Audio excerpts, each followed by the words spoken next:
All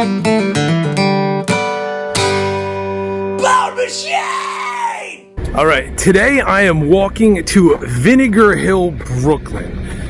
I found this neighborhood because I bought a bicycle off a 12-year-old kid in Red Hook, Brooklyn projects, and when I was riding it home, I took a left and went through this neighborhood of Vinegar Hill, which I had never heard of before, and I was astounded by how classically New York it still looked. So I'm headed from Williamsburg to Vinegar Hill today to give you a tour. First thing we pass though is the Brooklyn Navy Yard.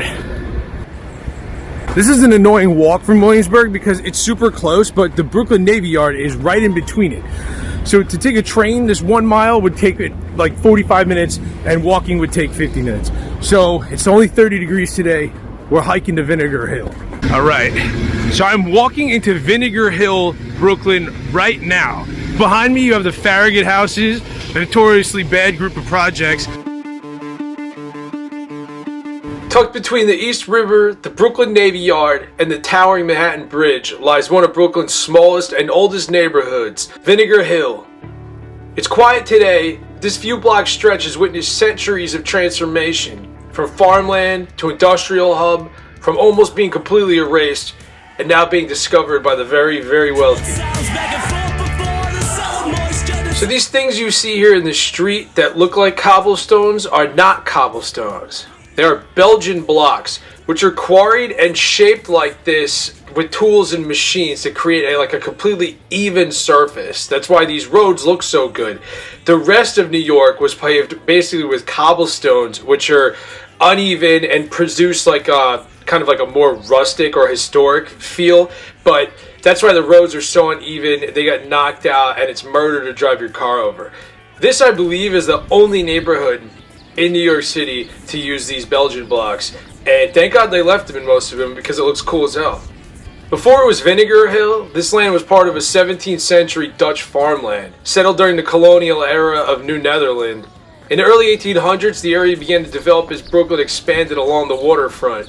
So when the original owners of this farmland decided to start selling it, they sold 40 acres to the United States government to build the Brooklyn Navy Yard. After that, they started chopping it up and selling it to individuals. The guy who owned it named the area in honor of the Battle of Vinegar Hill, the last battle of the Irish-English conflict. He did this hoping to attract Irish immigrants to the area because there were so many Irish flooding New York City at this point that it eventually got the nickname Irish Town.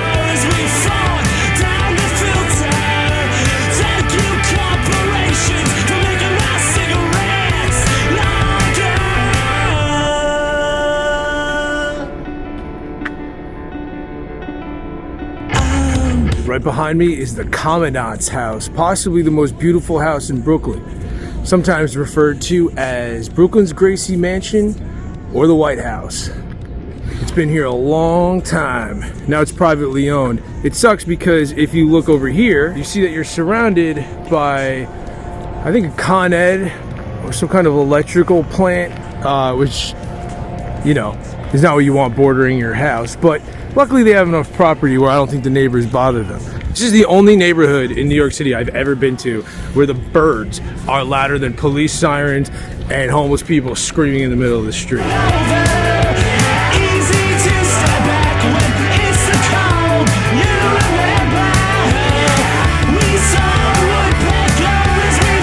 By the mid-19th century, Vinegar Hill had become a thriving industrial neighborhood.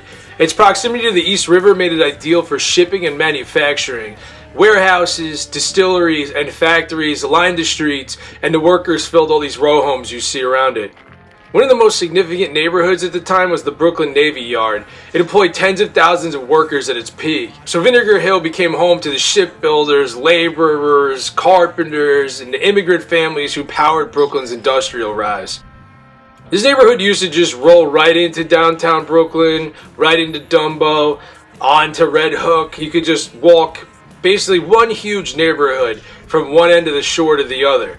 But in the 20th century that changed because they built the Manhattan Bridge in 1909 and it physically cut off Vinegar Hill from the surrounding neighborhoods. Later, the decline of the American manufacturing and the closure of the Navy Yard in 1966 caused this area's population to shrink Urban renewal projects, of course, demolished large sections of the neighborhood. By the 70s, Vinegar Hill was nearly forgotten. Quiet, isolated pockets surrounded by highways, warehouses, and industrial lots. But unlike most parts of Brooklyn, Vinegar Hill avoided large-scale redevelopment. This smokestack behind me, this is Con Ed's last smokestack. It's not in use anymore, and most of this stuff isn't out here. These electrical things, they roll right down to the river, so I would imagine eventually this is all going to be torn down, broken up, and you'll see a wall of condos there obstructing Vinegar Hill's view of the river.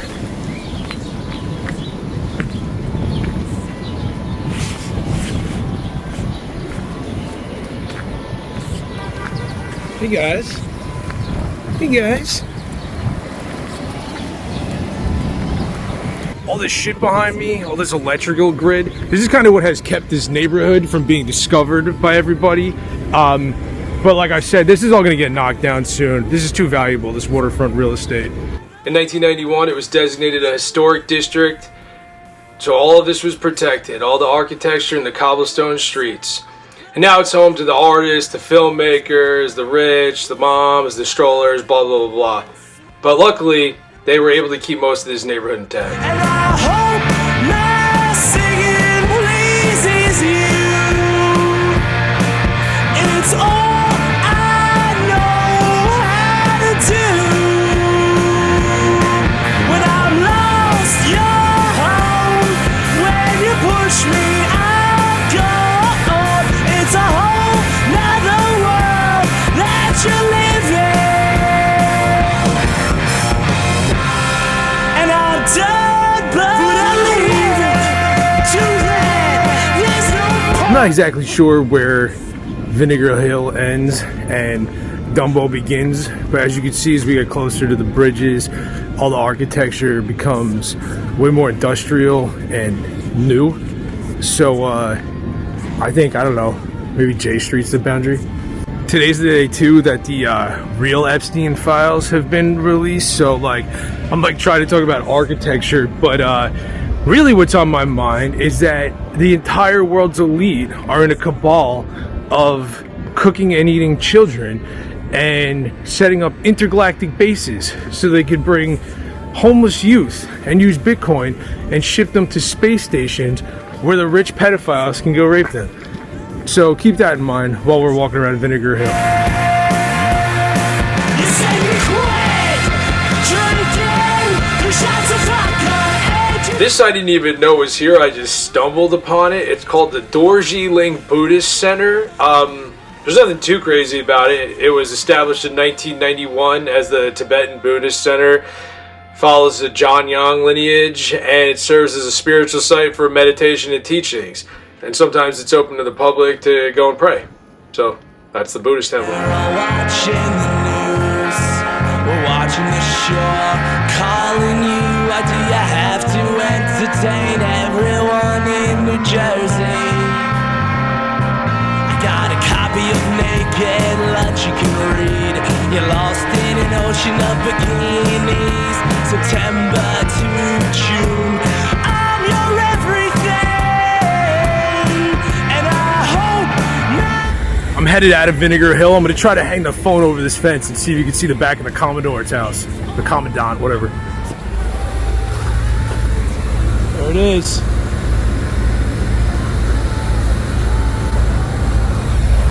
I'm going to show you the view coming down the hill from Vinegar Hill. This neighborhood was not named because it's on a hill or anything to do with vinegar. There was a battle fought in between the Irish and the English hundreds of years ago.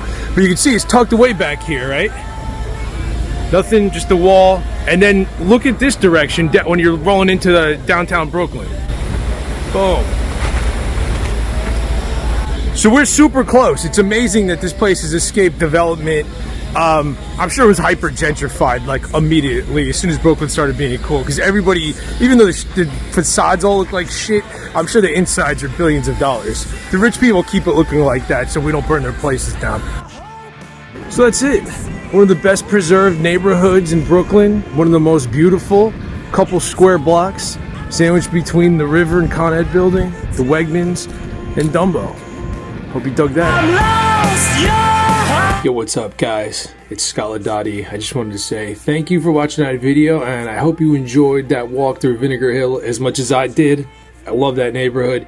If you could do me a huge favor, like and subscribe. I know it's annoying, but I gotta grow this channel because I can't get a real job ever again.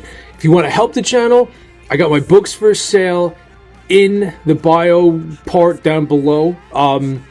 They all have ratings on Amazon. You can read them, see if any of them sound good to you. If not, thanks for watching anyway. I love you. I'll see you next time. Peace. You say you quit,